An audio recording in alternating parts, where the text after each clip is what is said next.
So, pop quiz.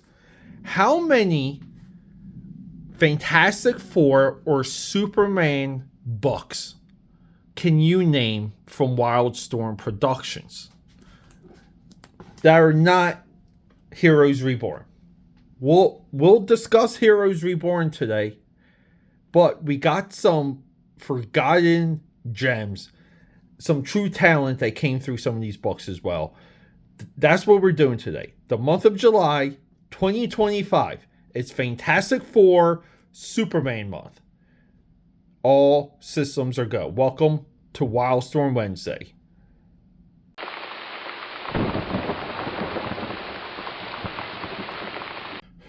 Ha! I love it, guys. Got a phone call. While I was on the call, we added to the stack. So, right? That's awesome. Because there were a couple things I forgot. So let's just plow through this. That's what she said. Before we do, say hello to the mascots of this table, of this video, Crypt and Pike, and the spiritual advisor, Stephen Hughes from Chaos Comics. I'm going to stop. I'm going to stop speaking of Stephen Hughes of Chaos Comics. All right, he's Stephen Hughes. You guys should know who he is by now. Yeah, so Fantastic Four, we have Marvel Vision 17. I picked this up. To me, this was highly important because this is the passing of the torch. This is where Brett Booth took over for Jim Lee when it comes to Fantastic Four. And Marvel's hyping the guy up, asking him, what is it like to take over for Jim Lee? And that cannot be an easy task for anyone young or old to take over a book from Jim Lee. But we see, though, he's got some great armor design. I love this gauntlet for Reed Richards. So we do that. I don't have much leading into Heroes Reborn.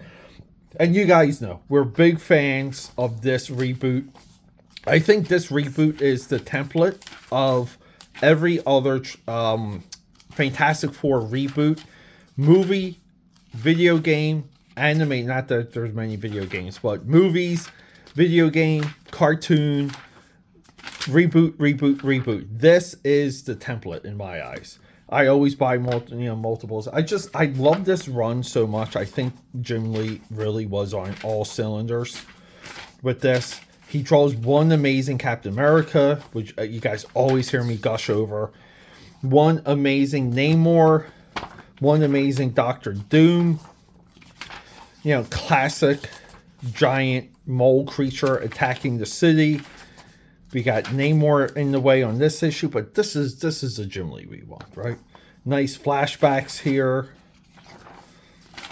So Heroes Reborn, in my eyes, right? It became like the Jim Lee showcase. The Black Panther. We talked about this during the time of Wakanda Forever. I think this is the greatest introduction of Black Panther that we've seen. The template to introduce a character is defined here. And yes, I understand about, Fantastic Four 56 and Kirby and Stan Lee. Stan Lee and Brandon Chow over here. Brandon Choi, sorry, not Chow, Choi. They optimized it and they whittled it down to a few pages. But again, Jim Lee's Doctor Doom. That's a Woodrow Wilson. So this is where a lot of the illustration for, in my view, Jim Lee fails. We start to see some shades of some help. This is Doctor Doom stealing the power of Silver Surfer. I mean, look at this. Black Panther jump kick. And Doctor Doom does not have a disfigured face, by the way. If you guys know the John Byrne answer to that, let me know in the comments. But overall, like a powerful Jim Lee issue. And you kind of want to say, this is all the powers of WILDSTORM Productions dragging him over the finish line, which wasn't as effective as it was during Wildcats, which we also reviewed. So this is the tail end of Jim Lee's involvement. We have issue 6. who's credited. We have more credits here. We always be on the lookout at some of these credits. We have Scott Williams and JD on inks. We got Jim Lee plot and pencils. But we go through this, and like some of the faces, right, don't look like Jim Lee. But look, we get Jim Lee's Galactus, right? Potentially Jim Lee here, maybe not. But it's good looking stuff, right? But again, like, is this page Jim Lee? That's, I mean, see, like, the reason why I pointed some of this out, because, you know, like, even both of these pages, if they hit the art market, and it's a Jim Lee Fantastic Four page, it's a much different price point than if it was a WILDSTORM helping Jim Lee page.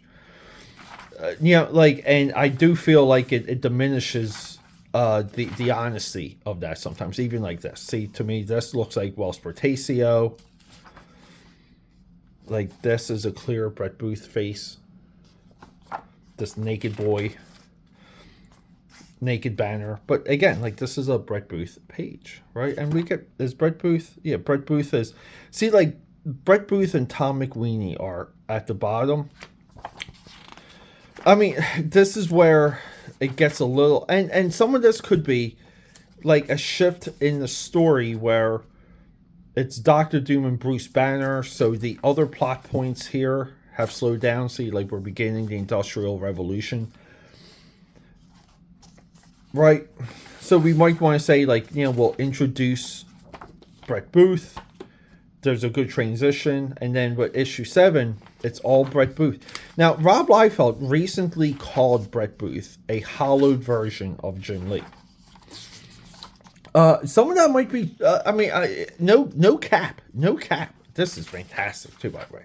Look at Blast Star. That's, in my view, a little bit accurate. But the career arc of Brett Booth, period, smashes Rob Liefeld during this time. But we see a more dynamic Brett Booth. We also see, like, hints of maybe, like, you know, like, is this Brett Booth? Is that Brett Booth? I don't really know. Wolverine shows up here, and Wolverine at the time was supposed to have been who was it? He was supposed to be on the Avengers as Hawkeye. Hawkeye was Wolverine in disguise for the Heroes Reborn. Blah, blah, blah, blah, blah, blah. But I view this as an evolution, a nice evolution of the Backlash Brett Booth. I mean, look at this, right? A solid evolution of the Brett Booth of Backlash and Wildcore.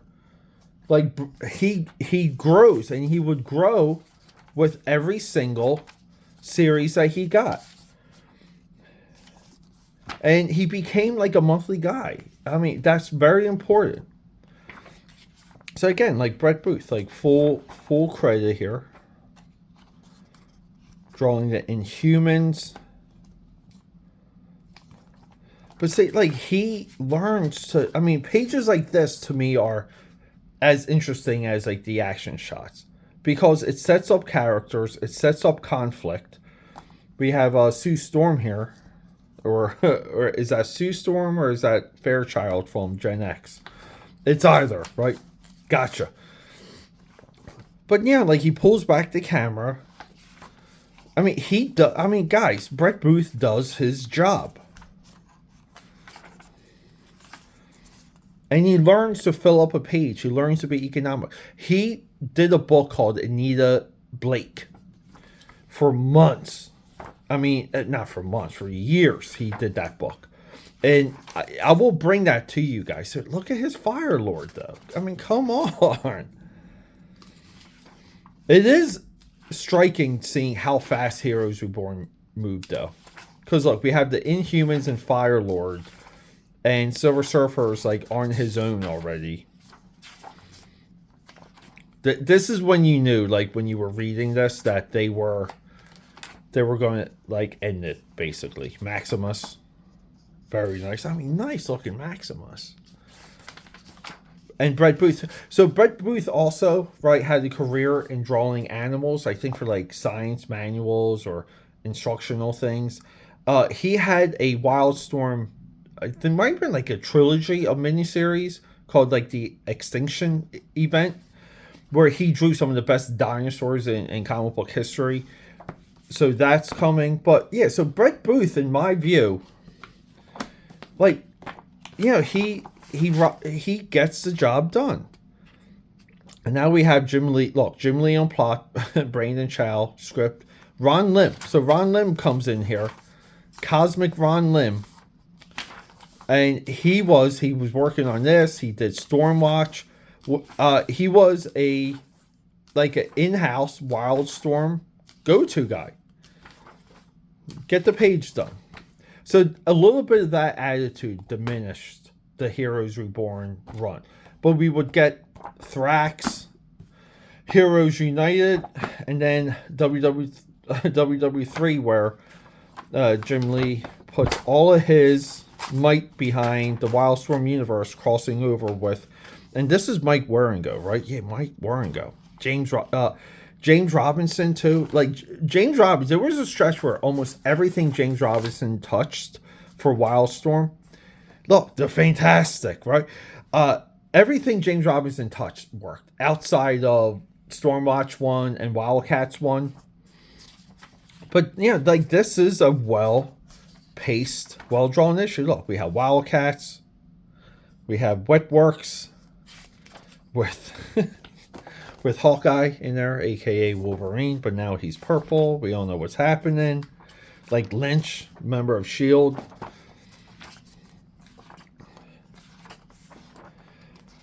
I think this is where Marvel let Jim Lee basically end his chances, because Jim Lee was lobbying. Jim Lee was that close to taking over Marvel. So anyway, so guys, Superman. How many of you remember Superman Gen 13? Who do we have here? We have Adam Hughes' story, Lee Borrego, and John Nyberg. So Lee would go on and become a fantastic studio guy for Wildstorm. You might want to say he's like third gen Wildstorm. His style, his technique would later just grow, just like Dirk Diggler and Boogie Nights. Really nice, really hot stuff. But I mean, look at his Lois. Look at his Clark Kent. I mean, fantastic photo references, but he again, like, it's his style. It blends in. We got Supergirl. So there's a couple of these that have J. Scott Campbell covers. J. Scott Campbell had the alternate covers. Also, fantastic movie here, Three Kings. Go watch that. Chuck Russell. Right, Chuck Russell? David Russell, sorry. But this is fantastic. I mean, Fairchild becomes Supergirl. So we'll go over this. We'll do this. But I just wanted to show it off so you guys can track it down. I got this one for cheap. The J. Scott covers are up there money-wise. These covers, though, are affordable. But really nice. Like, it's just like the storytelling sometimes. And this is why I like just looking at the paneling, just looking at the images, not focus on reading much. But look at this design for Burnout here. Really nice stuff. So I don't know, AKA powders. Maybe I'm crazy, but I think this is just nice looking stuff. I think this is what you do sometimes with comics. You just sit down and you can just enjoy it. It doesn't have to be read or memorized. It benefits if you really want to round out your understanding of it. But sometimes it's cool doing what we're doing right here, guys. We're here just to admire some artwork. Here we go. Special treat. Take a look at Lee Barrigmo's original cover for issue 3. New cover, original cover. I like the original. And if you guys are ready, here is We got Carl's story inker. He's one of my favorites. Kevin McGuire, storyteller. So writer, artist. Kevin McGuire here for Gen 13 Fantastic Four. He has one of the best, like, things. Like, the things, what he does with the things shadowing. See how he pebbles it? It's like a pebbling. I'm trying to get, like, here. Like, pebble. Like, look at that. See? Really, I mean, labor-intensive stuff.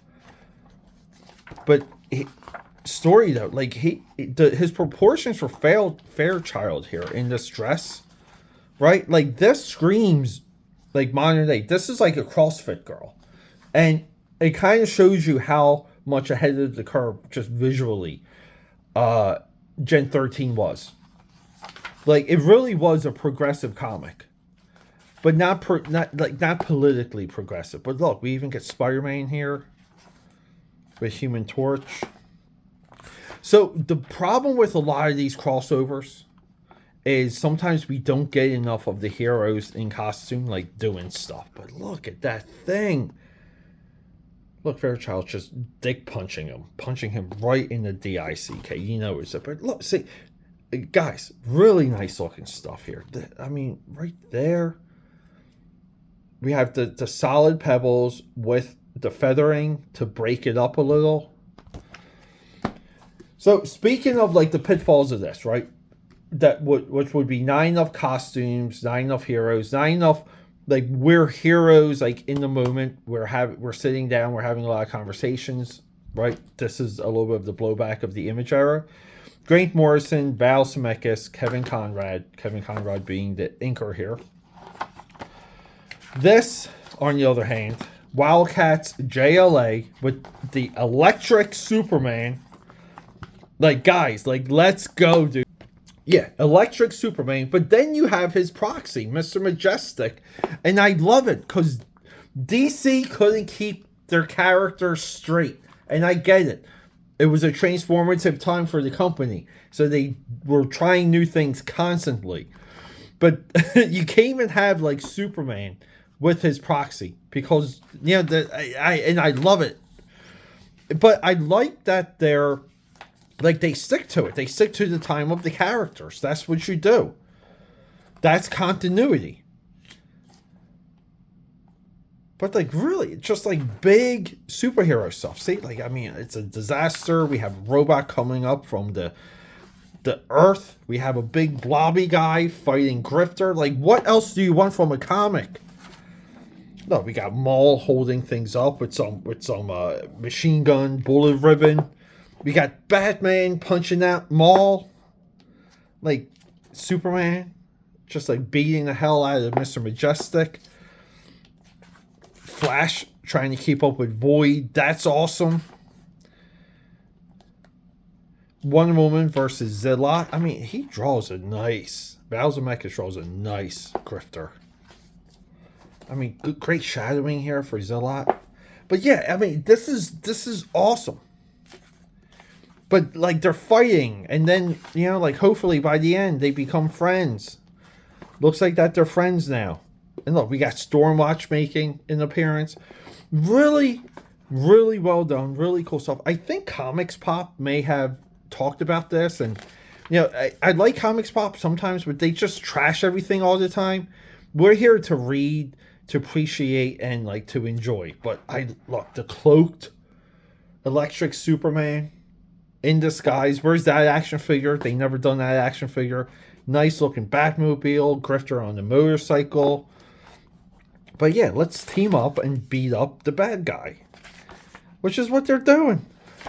So again, like, just perfectly laid out, flowed out. You want to say this villain is a commentary on Superman 3, the villain from Superman 3, the all-knowing human controlling robot. You know, that was an entity before there was a Mission Impossible Final Reckoning. So there it is, AK Powders. This is how you can enjoy Superman and Fantastic Four and WILDSTORM Productions. Let's go, guys. I love hanging out with you. Until next time.